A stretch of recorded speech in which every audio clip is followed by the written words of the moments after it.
Hello, everyone. My name is Don Harkey, and I am the CEO of People-Centric Consulting Group.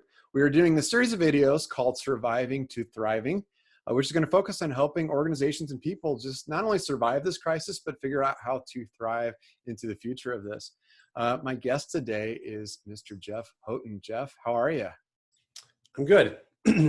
How are you? I'm fine. That's it. Everybody keeps saying that, and we all have the canned answer, but nobody really feels that way. Yeah, it's like you say I'm good as quickly as possible so you can like get it off of you and on to the other person. Then you can lean in like, but how are you? Like, are How, you? please. Oh, How are you? it's hell actually, but thank you for asking. I just got done crying, but right now I'm fine. We were talking about cartons of ice cream earlier. It's delicious. It's fine. It's good for you. It's all good. Who needs bowls? We're learning right now all the things we don't need, like bowls. Just go straight to the source. You don't need a middleman. You don't need it. We don't need. There's going to be I'm going to get a letter from the Bowl Association later. They're going to call and say, They're hey, nasty. thanks for shooting this down.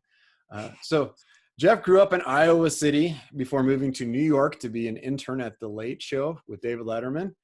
He moved to Springfield, Missouri for love, as he says, for his wife, Michelle, who's very nice and totally worth moving for. Where he thought he could have put his dream, where he thought he was going to have to put his dream of running his own talk show on hold for a while. Did some local improv here and created the Mystery Hour as part of that and performed that live for 5 years. And then in 2012, a local television station picked it up. And fast forward to today, he's got a large internet audience. He did an Instagram husband skit, which had 60 million viewers, give or take one or two. Brought huge attention. He's in his 9th season of the Mystery Hour. He's carried in 17 markets across the country. He's won 4 Emmy Awards. M&M Awards. M&M Awards. Mom spaghetti. And has done talent work and hosting for companies across the country, including some big brands like Walmart, 7-Eleven, Virgin Mobile, Hershey's, and Hallmark. So, Jeff, man, I'm so appreciative of you doing this right now. Yeah, it is. Hey, what else are we doing? This isn't... I mean, I'm honored, and I had nothing to do. I had nothing else to do. I was hanging out in my garage eating ice cream when you called. So my first question for you is, Jeff, you cannot run a talk show in Springfield, Missouri. I don't know if you knew that. Yeah. Has anybody ever told you that you cannot run a talk show from Springfield, Missouri? I think no one ever did, so I just assumed you could. No one told me that. They should have told me that on the front end, and I probably would have been wiser to not try. That you go back to the future, like current Jeff go tells past Jeff, like, be careful, here's what you're going to go through. Yeah. Well, I mean, not to jump into it too quickly, but I think one of the keys to starting something out is a level of ignorance where you don't think about those things, and you have to think that what you're doing is great. I heard someone say that once. You have to think that what you're doing is really good, and then only later do you realize it wasn't good yet, but you have to trick yourself for a while. I love it. So you it's fake it till you make it kind of thing. Talk a little bit about the evolution of the show maybe and how it evolved from doing it. I think you started in your basement and then going to a theater and all that stuff. Talk a little bit about how that all came about. Yeah, it started the Skinny Improv. So we had shows, we were in a basement is where you got that. The first theater was in a basement. And so we had shows every Friday and Saturday night at 8 o'clock. Then the 10 o'clock slot, we'd kind of experiment with different types of shows. So I did a late night talk show. And then like right when I was done, I was like, I think I just found the thing I want to do. How do I do this? I want to do it. So I just kept going with it once a month as a live show. And but as I tend to do with something I care about a lot, just put way more work in than you'd think the benefit of for 100 people. But put a ton of work into it. And did it for about 5 years. Then I up and moved, quit everything and moved to LA to go try to make it out there. And then, like you said, the show got on TV in 2012. And then we were a bad TV show for at least a year. And then we've slowly gotten better until we're now mediocre. I like how you just like, there's a 5-year period. Like we did it for 5 years. I went to LA, came back. It was bad. Then it was good. Boom, bing, bada boom, done. That was it. Yeah, I think it's interesting. Actually, I'm interested in the in-between times when I hear from other people because we can tend to gloss over those things. But yeah, I mean, obviously none of it was easy. Yeah. Yeah. That's the story. When people ask, how did you start people centric? I always tell them, well, I was working in corporate companies, 3M, Archer Daniels Midland, saw some teams being successful and some not being successful, and started to see the pattern in that. So I thought I'd jump out and help out some people. And that's what I did. Yeah. And that's not how the story really went at all. Like, No, you figure out how to sum it up really quickly. But like, especially like I maybe this way or not, I think I'm less interested in success stories than I am in how you got through the hard times and like struggle and like that, or even stories that don't work out great. Like, I don't know, we're inundated with success stories and I'm like, yeah, but tell me about the time that you screwed up. That feels better to me to hear. Yeah. So tell me about times during your 10 years and trying to explore this and everything, where you maybe hit a wall or hit an obstacle, or. I'd rather not go there, Don. Oh, okay. That's fine. That's fair. Well, No, let's talk about how successful you are then. Yeah, let's just go success. That's my favorite type of story. So let's see.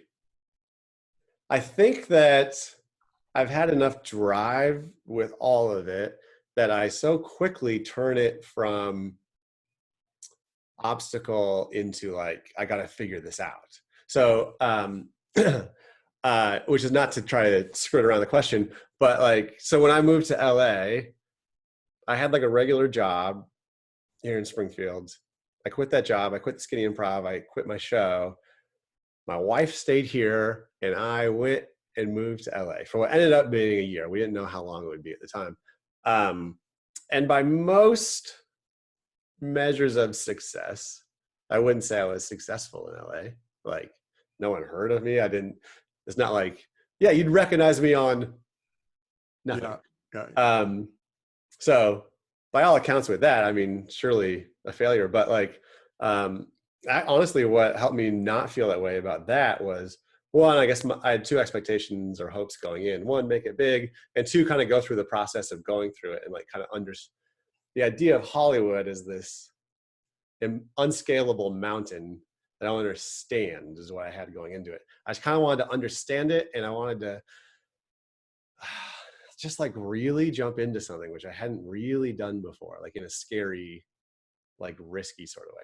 Yeah. And so really what made it feel not like a failure to me was kind of having that, but then also I had a blog I wrote every day. So I got to like, it's almost like I took these stories of what was happening to me and put it in my own words, and then it kind of becomes my story more. So anyway, yeah, I've had plenty of good failures, but I guess I've always kept running or adapting, if you will, when they come up, I guess. What did the blog do for you? Like, what was helpful about that part of it specifically for you personally? Well, I think like I said, in terms of translating what happened into my own story. And then in terms of like, it's something that I like writing, and I think it helped me feel like successful in some way, that I could like, oh, that was a good one. I put that out. Good.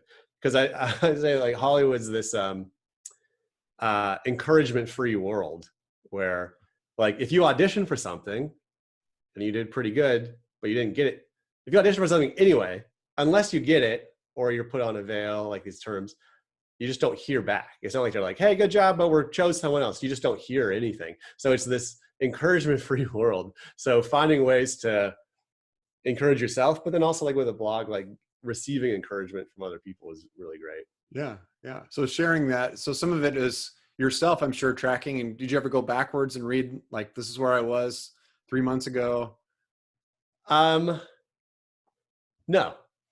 No, just logged it. And it was like, that's where I'm headed. Yeah. It's funny, doing something every day requires you just to kind of like churn and then just keep move on to the next one.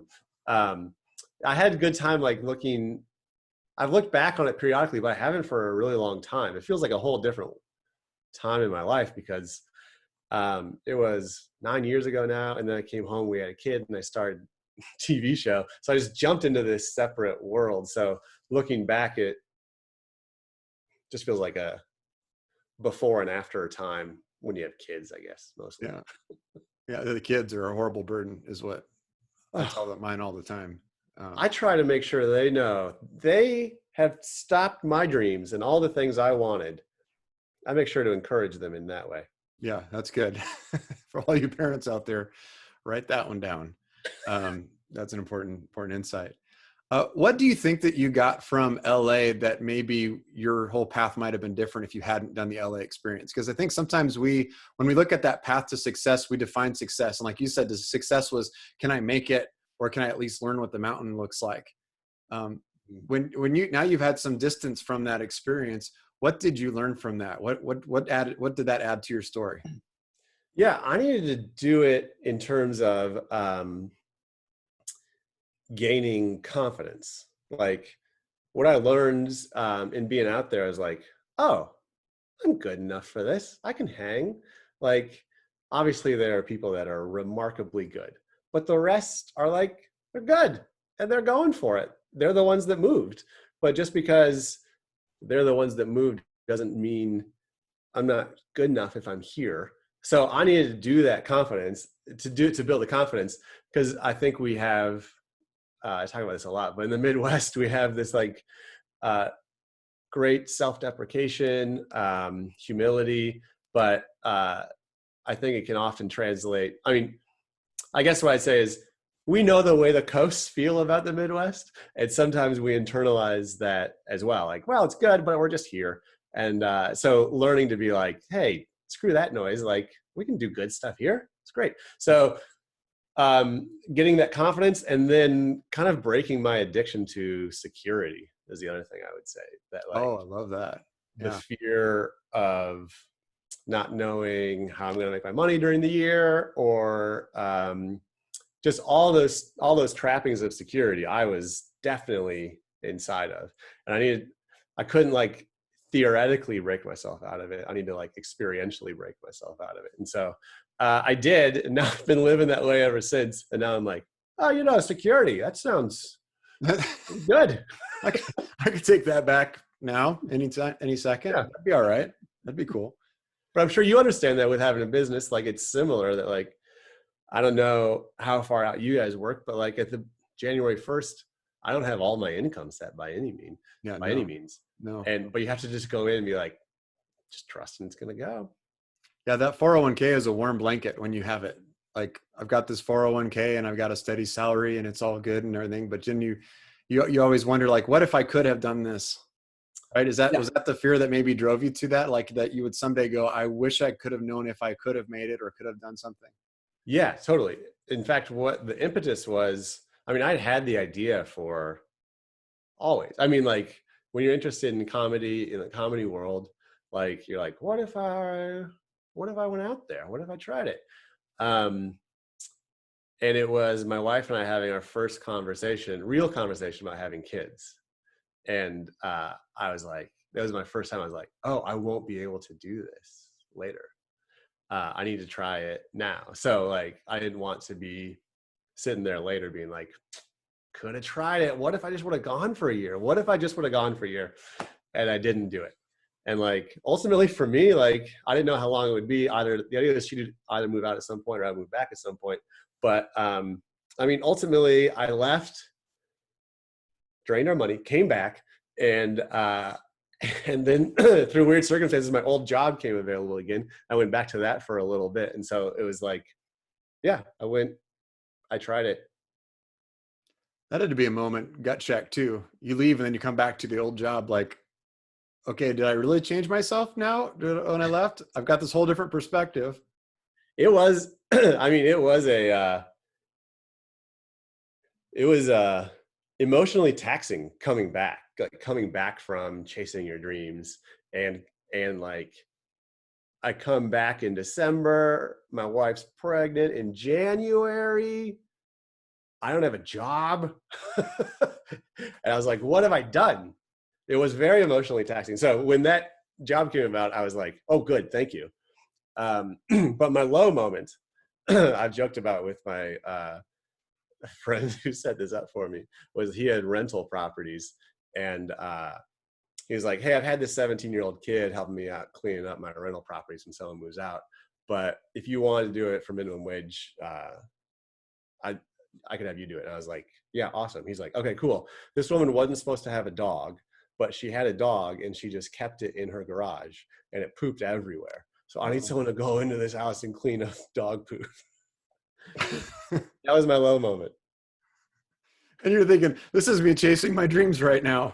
Look at what I did. Wow, I really made my life better, huh? Like. That's great. That's really great. Yeah, I can remember when I left the engineering job, I was gone for a little bit over a year, and I was driving by a Taco Bell, and I was like, that really sounds good. It sounds like really, that sounds good. And I thought, no, wait, it's not in my budget. I can't stop by Taco Bell right now. And it was like this moment in my head, like, wait, I can't stop by Taco Bell? Like, I would eat there in high school. Like, right. I can't eat at Taco Bell right now. Okay, I'm saving money. Woo. What am I doing? Well, that is also, I mean, one of the great lessons of LA, Hollywood in particular, is that like a Hollywood career, like an actor that has like, they move kind of up a rung and then they jump up and get this big break. It doesn't mean that then they keep going up. They'll often kind of come back down and then so like, I don't believe it ultimately is like a career success is ultimately a stair step. Like I think maybe it can be, but if you're kind of breaking out of security, it's really often not. Well, I've heard people talk, I mean, you're very famous in Springfield. Like a lot of people know you. And I've heard people say, you know, Jeff, and he has this great story where he left and he did this stuff and now he's made it. Do you feel like you've made it? No. You look angry when you say that. Who was that? Who said that? Give me their number. I'm a rare, a rare person that usually career success and financial success look like the same line. Mine they don't interact with each other very much. so yeah, it's I guess that's kind of careers in the arts generally, because they aren't necessarily tied to each other. So yeah, when you watch the documentaries about the artists who, brilliant, incredible, died penniless and lonely, but was just a genius. Yeah, we really appreciate him now, and that benefits him. Yeah. So someday somebody's going to buy this interview for millions of dollars, but neither one of us are going to get a penny for it, is probably what's going to happen. Yeah, that's great. Good for you in the future. That's great. So you're cruising along, you know, you're still fighting the battle. I love that. I love that message of success is not like a destination. You know, it's Aerosmith's, you know, life's a journey, not a destination, and the different paths you take along the way and all that kind of stuff. I'm pretty sure there's some poems and songs and stuff written about that, but I like that you never really reach it. But you're cruising along, you're talking about trying to get into different markets in the TV show, and then something unexpected happens, and this is pandemic, and boom, you spend a lot of your time performing in front of live audiences. You know, you don't make a lot of money from the TV show. I think you make more of your money from like some of the events and other things that you do, right? Which are all not happening now. They're gone. So talk about maybe some of what you've been through in the last few weeks, just a little bit, as vulnerable as you're willing to get. Yeah. So I like to say I was an early adopter in losing my income in all of this. In that most of my career requires a crowd or a group of people. Those are the first things to go. Meaning most of what I do is travel and host events and then do videos and stuff as well. So all of that stuff just kind of poof went away. And I had I'm trying to think if I want to talk about this or not. So part of my agony with this is that I had a job offer while this was starting, because my thing is like I love traveling and hosting events. I would like to do it a little less. It's kind of where I've been at. Mm-hmm. So generally what I've had is a traveling and hosting events, and then some other part-time thing here, so I can kind of balance that out. But the last couple of years I've traveled much more, and I was like, I would rather travel less for family's sake, really. And So I had a job offer, and I think they asked about like contract stuff, and I asked for things that you ask for before the world is burning. Yeah. So I asked for these things. Then the world started burning that night. It's the night everything started canceling. Oh no. Oh no. And then the job offer went away. And all my income with events and stuff went away.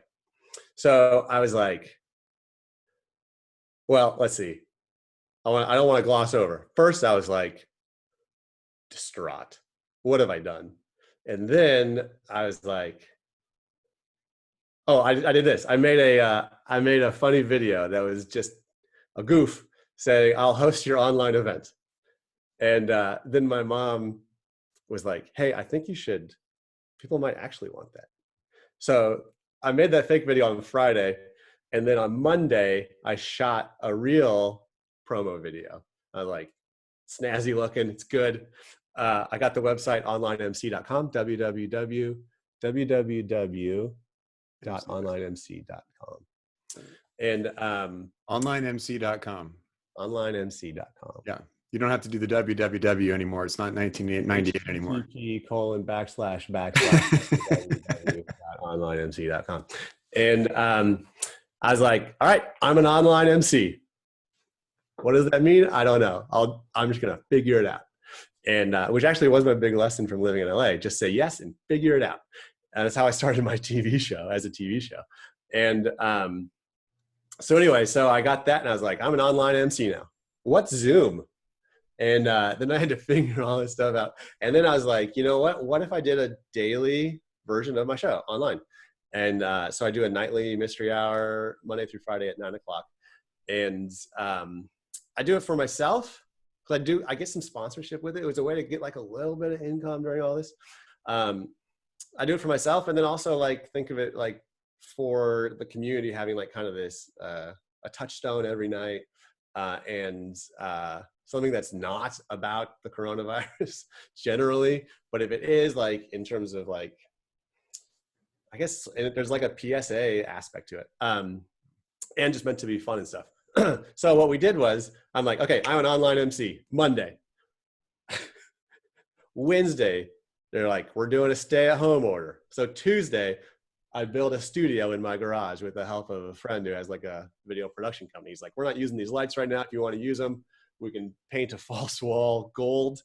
And I was like, all right, I got a studio. And then I have to figure out streaming and like all this stuff with cameras and cords and microphones and all this technology I'm not necessarily great at. I feel like I'm average, but figuring out how to do all that stuff. So I just kind of jumped in and out of necessity. So I think what I do, if you were to combine these different things in my career, generally what I do is I decide to do something, jump in so that I have to just figure it out. Otherwise, it would always just be this theoretical thing. Maybe I could have done it. I don't know. But I jump in, like when I was moving to LA, people were like, I don't know how you had the courage to quit everything and move to LA. I was like, if I knew what courage it took, I wouldn't have done it. I didn't know. I just decided to do it. So what I do is I just decide to do something and then stress out along the way until I figure it out. Yeah. I like that it's not fearless, because some people describe that as being fearless. It's not fearless. It's very full of fear. Yes, I have to say, I am not the person that's totally fearless at all. I just at a certain point said, okay, I'm going to have the fear and do it anyway. So I don't know if it's a good way to live, but I do.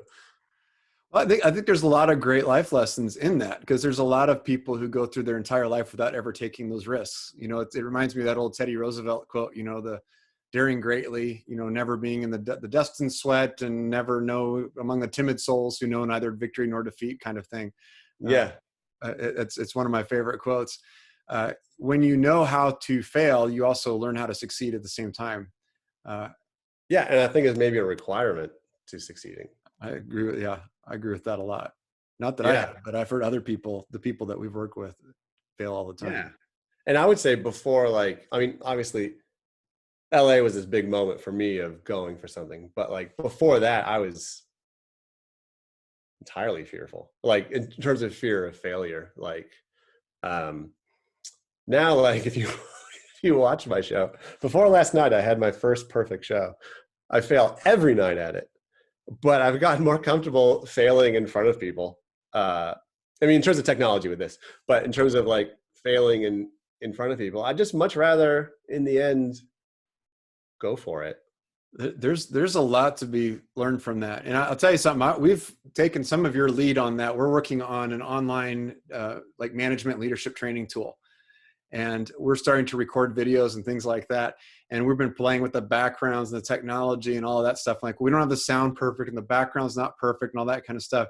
And honestly, I said, have you watched Jeff's show lately? Look, it's enjoyable. It's fun. It's authentic. You can be part of that. And sometimes the screen does that little thing that nobody understands why it does that, that Jeff loves it every time it does it. But Yeah, I giggle all the way with that one. Yeah. It becomes kind of a shtick, part of it. It becomes part of that journey, and it's authentic. And I think people look for that connection.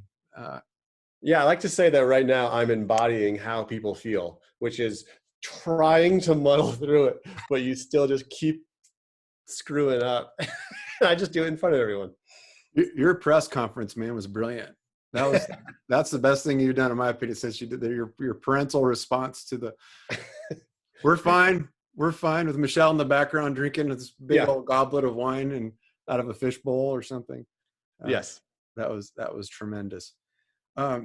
You know, you did this amazing video a few years ago, Make Something Where You Are. You did it in, you know, really around Springfield and talking about Springfield as a community being weird. You know, there's a saying, I've heard it attributed to Cliff Smart. It said, if the arch was built in Springfield, it would be 3 foot tall and made of concrete. You know, there's a little bit of a culture of that, but you leaned in this video and you kind of called everybody out but in a really positive way. I know, like, Leadership Springfield includes that as part of its standard curriculum now for everybody that goes through Leadership Springfield. I'm not sure if you even knew that or not, but it's like, oh yeah, that's funny. It's like required watching for everybody on that. At the end of that video, you get emotional. Like you can tell, like, it hits you. Well, so there's 2 videos and you're combining them. There's I would rather build something in Springfield, which I did, I don't know, 5 years ago or something. And then there's Make Something Where You Are, which I did like 2.5 years ago. But basically, like, for people that know both, build something in Springfield was like, I'd rather it was kind of a realistic and hopeful look at it, which is like, Springfield is a great place, but it's not where I want it to be. And rather than look at those things that aren't there, I'd rather be a part of making it here, creating this place that I want it to be, than go be a part of something that's already built. And I just am just a spectator. So, and that's the one that ends with you walking off the screen with the mascot arm in arm. Yeah, with a giant opossum. With the giant opossum. That's why I was like, I couldn't remember what the animal specifically was. You don't see opossum mascots. Not often enough. Yeah, but the second one's the one I was really thinking of, I guess, it's the one where at the end you're talking to the camera and there's a moment of just like total authenticity, real, like. Yeah, that video, Make Something Where You Are, is like kind of a broader idea. It's not exactly the same, but it's similar in tone. And that idea is, I mean, kind of what my life has been, is that, like, you don't have to be on a coast or in a big city to pursue your dreams. And I'm used to putting out comedic videos. And so if you don't like it, I'm like, whatever, we didn't care. It was comedy, who cares? It does, and this one does, like, this is my heart. It's like a poem. And I was like, I'm putting out I'm not, no one would know me to write any poetry. Like, this is poetic and it's my heart. And so if you've ever been around me when someone shows it or something I'm speaking at or something, I have to leave the room. It's too vulnerable for me. We were backstage together at the Think Summit. I think they were showing it, right? And you're turning around like, do I have to stand here right now? Can I? Yeah. Go? I'm just like pacing. I don't like watching it, but I enjoy it. I just don't like watching it, but yeah, it's, I just really believe it. And I like kind of being a voice for that. Well, I think it's an inspiring, especially, we'll make sure we share the link to that too with this, so that people can go back and watch it. Because I think it's an inspiring thing to watch during these times. Because we wouldn't choose this crisis that's around us. Nobody would choose this, obviously. Yeah. Nobody would choose to, go to LA to try to make it, but then not make it. But then, Right. in a way, make it, right? You made it where you are. Sometimes we don't choose where we are, but we get to choose that we want to make it, whatever we make. Yeah. You Yeah. said it better. Your video's better. I try to outdo you, but yours is better. But like kind of the other side of that is like, I don't know. I don't like people that sit on the sideline and complain. There are plenty of things, plenty of valid things to complain about. And you should vent. And then you should try to like make it better. Yeah. I don't know. I like to say Springfield's not a spectator sport. The world's not a spectator sport. Get involved with it. Find something that pisses you off and go after it. Do something. Yeah. Better. So for me, like in my 20s, this was very poignant and very simple. Was like, oh, all these ideas I have, I bet I could just do them. Instead of just being like, oh, wouldn't that be cool? And I'm just like, well, I'll just try it. It's very simple, but it's so simple, but it's not, right? Because that moment of like, why don't I just try it? What does that mean? I can totally relate. I can remember 2 instances in my life. I know I'm supposed to be talking and interviewing you, but 2 instances in my life. One was when I was 16, I'd had my driver's license for like 3 months. And I don't know what was so dense in my head, but a friend of mine called me up and we were just talking. And I said, so what's going on? He's like, I don't know. Why don't you just come over? And it was the first time that occurred to me, like, I have a car and I have a license. Other than that, like my routine hadn't changed that much. Yeah. That sounds really like that shows you my intelligence, I guess. But like I started going over, like I'm going to go over to his house. I can go hang out with other people and stuff. And suddenly this whole nother world opens up. Uh-huh. Yeah. And I'm happy it did for me. It requires like a confidence to doing it, certainly. And like I said, with fear, I'm the same way with doubt. I am consumed with doubt. Most things I believe about 51%. And the other 49% is just nagging at me all the time. So just enough to put you over the top to do it, right? Just enough to tip it. Yeah. So like, I don't know, be fearful and be doubtful and then just kind of keep doing it, which is something, by the way, it's not like I've conquered that by any means. I have to remind myself every day. And maybe you're the same way. Do it like your own thing, your own business. I don't know, like 3 out of the 5 days of the week, I'm confident in what I'm doing. And the other 2, I'm like, what have I done? This is the stupidest. So I don't think there's this point. There's no finish line with anything, right? Is there? I don't know. I don't feel like it. No. So like, it's just that you start to manage it. You get better and you manage it. Yeah. Yeah. Is that adulthood? It might be adulthood. Well, I don't know, because adulthood is something you attain. Like you get there, like you're an adult now. Yeah. And I don't think this is ever something you really attain. Yeah. You're 100% right. There's still times where we'll sit across from a client and the client's like, well, why don't we do this, this, and this? And I'll be like, that's a good idea. We should go do that. Like, I was supposed to tell you to go do that. Like we should have probably figured that out together. But yeah, I do like that. We should think about that direction. And like the sense you have, like when you're starting your career, like let's say you're 23, and this was eye-opening to me as well. When I had a job, I don't know what I was 25, had a job. I was looking at the adults in the job that were older than me, probably in their 40s, 50s.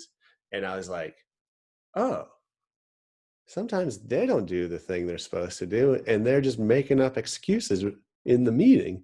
And I'm like, oh, adults do this? And like, oh, okay, I'm fine. I like those moments where that comes from either somebody being vulnerable or you discovering, like, see behind the curtain for somebody. Yeah. And when you see that, you're like, oh, nobody's got it together. Yeah. And there's like the fake it till you make it. And it's like, there's almost like a negative connotation with that, but it's also like a positive connotation. Like every aspect of what I've done with my show, I haven't really known what to do. I know how to get on a stage and do that, but like I had to like sell sponsorships and like we have to figure out so many varied things it's not in my wheelhouse. I don't necessarily know how to do. And each step when we've kind of gone up to a plateau is when we start jumping into the next one, and then we're starting it over again, where I'm like, I don't know how to do this. I got to figure it out. And I get to the next one, I'm like, okay, now I know how to do that. Okay, now I got to do this. And it's just like being willing to start that process over and over again, not be consumed by it or overrun by it. How do you use other people in that process? I don't mean like use them, like step on their shoulders or something, but like, how do you leverage relationships? Because you're trying to, it's such a deeply personal thing to go after something that you're trying to, like, that's your dream. But at the same time, like, you have to acknowledge the reality of around you, like what's really valuable, right? Because there's times I'm sure you do a skit where that's really not funny and they don't want to put that out. And so I can't just keep leaning in on that, or that format I thought would work, but it didn't work, or I don't have the expertise to do that. Talk about like how you've leveraged relationships through this journey. So maybe one of the more unique things I do, and people that see me start something new, I ask for advice a lot. And I'll go and meet people, or I'll call them and just like to get their, more about this. What can I learn from you? Or just like, what's your opinion or your perspective, hearing something from a different angle. I can get out of control with it and like just forever talking about a decision or something and never actually doing it. But in a good way, like, when I moved to Springfield and I was living here in my early days, I'd read about someone and then I'd just call them and ask them if I could go pick their brain. So I've started a lot of good relationships that way. I'm just like, oh, look at you. You're older than me and you're doing something I like. How do you give me some advice here? So I seek advice all the time. And then I mean, a blessing and a curse, I'm keenly aware of what I'm not good at. And so that's good. And then I try to, like, for the show, I try to surround myself with people that know different things, people that have these like very unique skills and talents, and put them in the position to be able to use those. And I mean, yeah, I hear my inner critic saying like, yeah, but you don't give up enough control, which is totally true as well. So the constant balance, right? Trying to figure out how to balance. You still have to push it because it's still your dream. You can still be your unique self and do what you do really great, but also know when to listen to other people to say, don't do that. Because there's a lot of people on the way that said, don't go that path. You're being dumb. You're not going to be successful. I'm guessing. Not so much. Not too much, in the sense that like no one's tried what we're trying. They can't say, Carl tried that 3 years ago and it didn't work. So the good and bad of it is that, like, I don't know anyone that's tried to syndicate a show out of a place like Springfield in particular. There's a ton of people in Los Angeles that have built careers around doing that. And I've had meetings there, but there's no one, I haven't found anyone really I have people that in LA, I know people that know that stuff. Then I have people here that know about something here. I'm trying to do this audacious, stupid thing to do something in between. And they're like, I know how to do this. And they're like, I know how to do this. I'm like, yeah, but I'm trying to do this. Yeah. And so I've cobbled together all these great perspectives, but I haven't had anyone that I'm like, hey, you did this. Can I pick your brain? Oprah? You started a show. Remember when you did the locals, when you started yours in Poughkeepsie and we just built it up from that? Yeah. I think she's the only person. Yeah. She has billions of dollars. Does she take your calls? No, I have a garage. I can remember when I told I went to the pastor of my church and I told him, hey, I'm leaving 3M. I'm going to go start a consulting company. And he just looks at me for a second and he's like, He goes, should I pray for you? Yes. Couldn't hurt. I guess it's, yeah. Put in a good word. That's great. I appreciate that. Yeah. But it was like it was the tone. It was behind what he said. It sounded like, are you having a midlife crisis? And when is this going to end? And are you going to land on your feet? Because you should go back to that engineering job. Right. Right. Yeah. For doing that. So any last bits of advice for people right now who are just sitting at home? Because I mean, I think that one of the things that I know, I've had lots of conversations probably with hundreds of people who own businesses or in businesses and just friends of mine right now. And one of the messages that I think that it's out there is when the safe situation is taken from you by force, like this has taken the situation away. Sometimes it gives an opportunity then to say, well, geez, if that's not safe, my back's against the wall, I can actually go do something. Any advice for people who feel like their back's against the wall or just aren't sure what to do next? Yeah, I think it is. So the difficulty in trying your own thing is that you are wading into a pool of uncertainty, and uncertainty is terrifying. And but it doesn't have to be. And this is advice and something I remind myself of all the time. Like, uncertainty is only terrifying if you assume it's not going to work out right. So what I tell myself a lot is like I'll get really worked up and anxious about something, and I'm like, do I think this is going to work out though? What do I actually think? Do I think this is going to work out at the end? And I'm like, oh yeah, I think I do think that. Okay. So like, I don't know. I'd say try it and suck at it. And like, for me, I didn't just totally run and jump off a cliff so much. Like, I built something up on the side for a while, which I totally advise people to do. Like, there are people that embrace risk and they can just totally no safety net jump. And I'm not generally that person. I'm not sure most people are. So like, I say, like, have your secure 9 to 5 and start building something up on the side. Kids go down, you got the night starting at 9, take 9 to midnight and do the thing you want to do, and just kind of see and go through the process of seeing, which is what I, like, for me, did in LA. Just go through the process of seeing what it's all about, and see first, because you might start it and be like, this isn't really what I was thinking it was. Okay. I enjoy having health insurance. So like, I don't know. I'd say uncertainty doesn't have to be terrifying. And there's value in trying something, even if it isn't a big success, and try it on the side first and then kind of see where that goes. I love it. That's perfect. Jeff, man, I really appreciate your time today. I think you've given some great advice, some great insights into this, and I appreciate you being vulnerable about your journey. And we're certain. My pleasure. What's that website again? http://www.onlineemcee.com. Online, just MC, takes you to my rapping website. That was the least clear link I've ever heard in my life. Like, no one's going to get that, but we'll put it on there. ONLINE. It's not how loud you are. It's not. It's just how close I am. Yeah, you're right. Online onlinemc.com, or actually do this, thejeffhoughton.com. It goes to the same place. They go to the same place. We only have one website. jeffhoughton.com. He's doing it all on his own. Yeah. Well, live from Desperation Studios, Jeff, appreciate you joining us. Thank you so much for having us. My pleasure. Thank you for having me. Yeah, and for yes, you are my greatest fan. That's what I want to say. At each other. Yeah, appreciate that.